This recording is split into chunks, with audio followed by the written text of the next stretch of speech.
Hello, my name is Mohammad Arslan Azam. My colleague members are Mohammad Asif Ali, Hiramoni, and Mohammad Lukman Khan. Now we are moving to introduction. Hello, thank you for giving me the opportunity to present my research today. The title of my project is Growing GDP in Poorer Countries to Alleviate Poverty. A case study on Pakistan. The main aim of this study is to explore how sustainable economic growth, particularly through the lens of GDP, can help in poverty alleviation in developing countries using Pakistan as a representative case. This research highlights the need of structured economic reforms that align with global development goals, especially the United Nations Sustainable Development Goal, which is focused on eradicating poverty in all its forms. The study seeks to offer meaningful insights to policymakers, economists, and development practitioners by analyzing economic conditions and identifying actionable strategies for the change. Now we are moving to our next slide, background. To provide the contextual background, it is essential to understand that Pakistan has faced ongoing economic instability for more than a decade, with GDP growing, hovering around just 3 to 4%. The country has struggled to maintain consistent development. Approximately 20% of the population continues to live under the poverty line, which underscores the urgency for reforms. Pakistan's economy relies heavily on agriculture, manufacturing, and trade. However, without sustainable growth and consistent policy implementations, these sectors have failed to deliver poverty reducing benefits. This slide emphasizes the relevance of this topic within the framework of sustainable development goal and importance of revisiting national economic strategies. Now we are moving to our next slide, which is our research strategy. This research adopt a secondary data collection strategy by analyzing quantitative and qualitative data and from credible global institutions such as IMF, World Bank, and Pakistan Bureau of Statistics. The study draws informed inclusions. Thematic analysis is employed to interpret data within a theoretical framework. This approach allows for a comprehensive understanding of economic patterns and challenges in Pakistan. Furthermore, two prominent models like Pestel and Porter's forces have been selected to analyze the internal and external environment. These frameworks help dissect both microeconomic challenges and micro economic dynamics within the sectors such as SMEs. Now we are moving to our next slide, theoretical framework. The pestle analysis allows for an exploration of the broader factor affecting Pakistan's economy, namely political, economic, social, technological, environmental, and legal element. In contrast, Porter 5 forces focus more narrowly on competition and structural dynamics within the SME sector. Both frameworks are critical as they provide a dual layered understanding. First one is at national policy level, and second one is within the business ecosystem. By applying these models, the research aim to capture the holistic economic conditions of the country and identifying specific interventions needed for sustainable development growth.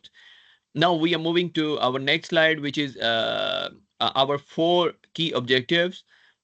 The research is anchored in four key objectives, all designed by the smart, specific, measurable, achievable, and relevant and time bound.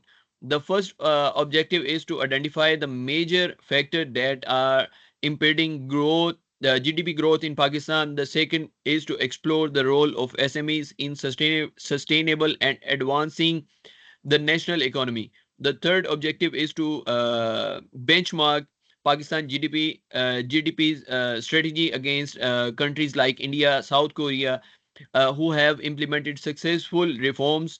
Finally, the study aims to offer policy level recommendations that are both practical and tailored to Pakistan's context, ensuring long-term economic viability. Now we are moving to our next slide, which will present our next member. Hello everyone, my name is Hiramani. I want to discuss data economic overview. In this slide, I present a snapshot of Pakistan's current economic indicators. The country's average GDP over the past decade stands approximately 3.3%. Inflation the shot to around 25%, and 1 in 5 people lives below the poverty line. Agriculture and industry each contribute about 19% to the GDP, while the service sector dominates with 62%.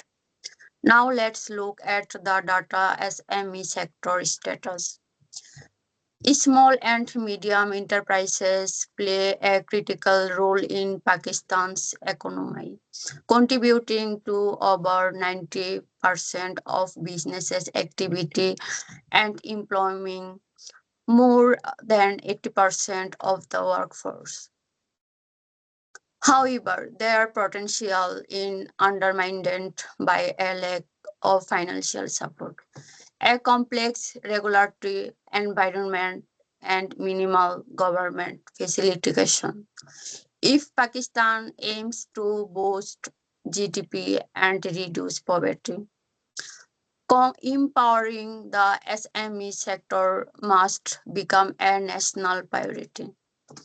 Moving on to data global benchmarking. Here I compare Pakistan's strategies with international benchmarks. India's GDP growth has been significantly influenced by its Start by India program, which provided tax relief, digital tools, and infrastructural support for emerging business.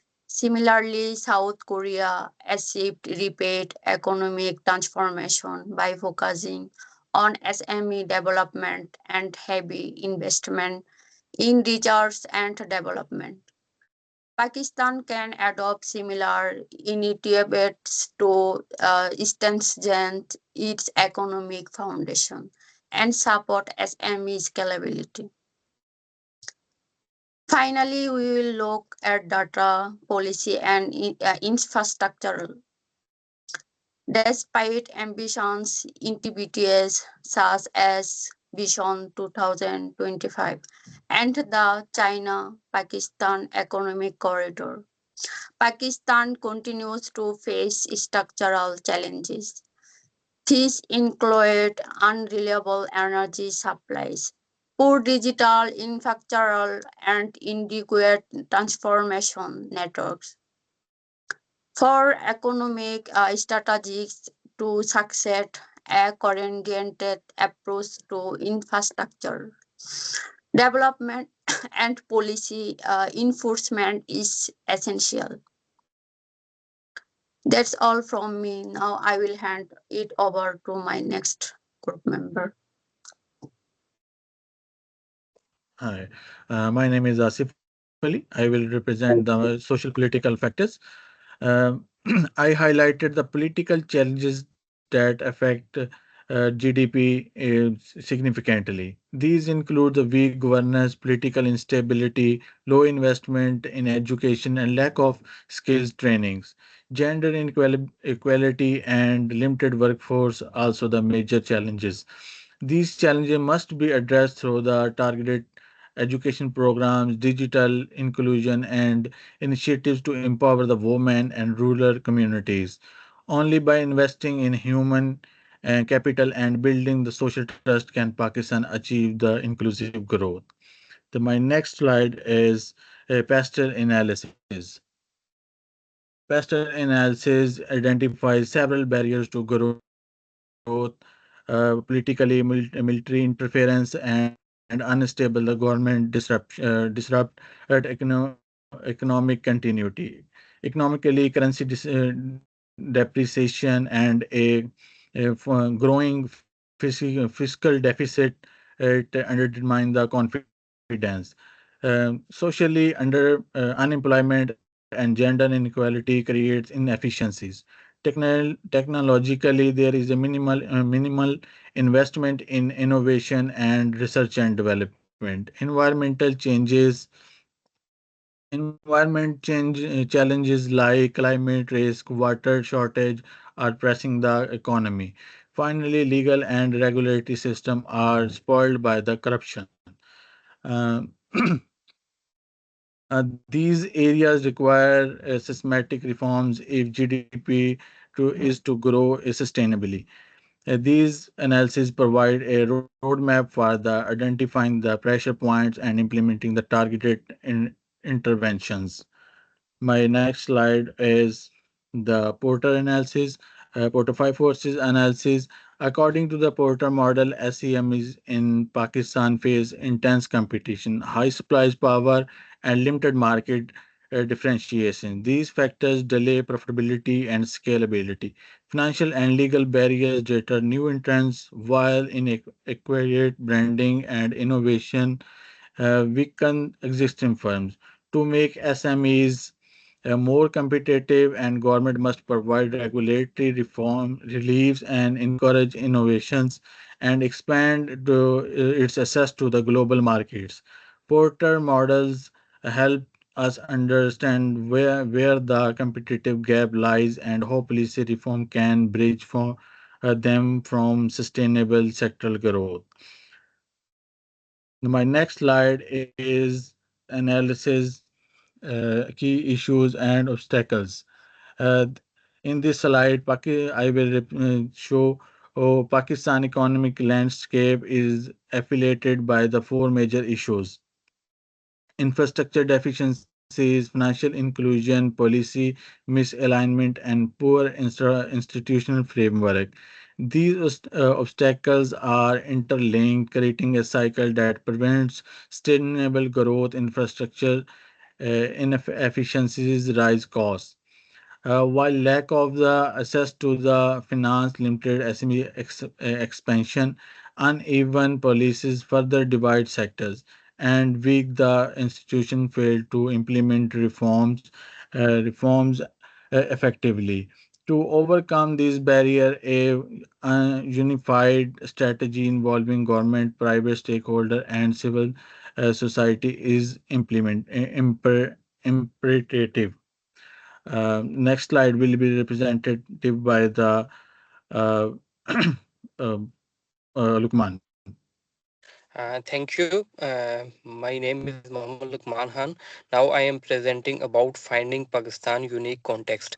Pakistan holds strategic geographic value but inconsistent economic law and underdeveloped infrastructure like limited potential. Nevertheless, opportunities to exit, particularly with digital economy and through emerging public-private partnership. These can be leveraged to create a robust national framework for development. What essential is to create policies that are context specific, ones that consider Pakistan's social political reality and aim to build institutional trust and economic inclusivity. Please change my slide. Now, next slide is finding comparative lessons. Pakistan can learn to great deal from India and South Korea. South Korea research and development based SME growth model and India digital governance program both offer blueprint for success. These countries have shown how strong governmental support, innovation, and the public-private collaboration can result in dynamic economic change. If these lessons are applied strategically, Pakistan can uplift to SME sector and enhance competitiveness and drive GDP growth in sustainable and inclusive manners. Please change slide. Yes. Uh, in last, here is a conclusion of our case study. In conclusion, alleviating poverty in Pakistan, highness and promoting sustainable GDP growth. This growth must be rooted in SME empowerment, institutional reform, and digital transformations. These countries' policies must be reflect its unique social and economic realities. Strong stakeholders, cooperation, and inclusive governance are critical to turning these recommendations into tangible outcome.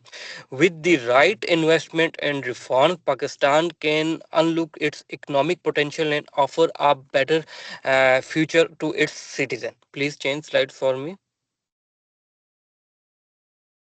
Now there is some short-term recommendation in policy focus should be on small and medium entrepreneurship sports like microfinance must be expanded to close the capital gap. Compliance procedure should be streamlined, reduce business overhead. Training center and digital head should be established, especially in rural areas, to provide entrepreneurship with tools for scalability. Coordination between provisional and federal authorities is too essential to promote youth empowerment, entrepreneurship. These grants, mentorship, and business incubation centers. These efforts can lay groundwork for future and for long-term structural changes. Please change for slide.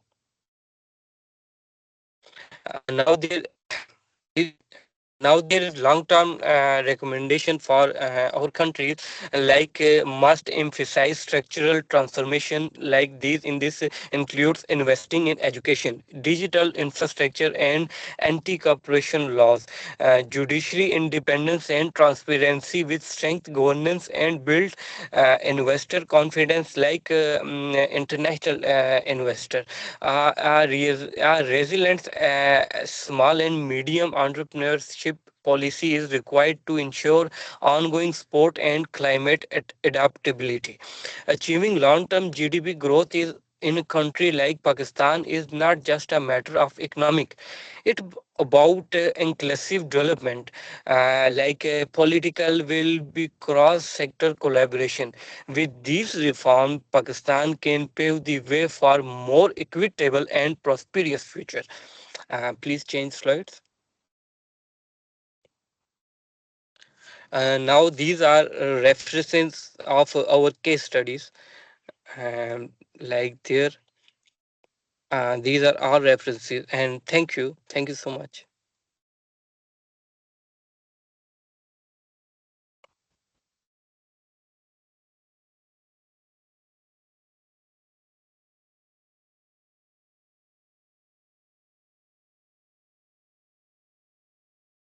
Stop the recording, bro. Stopped.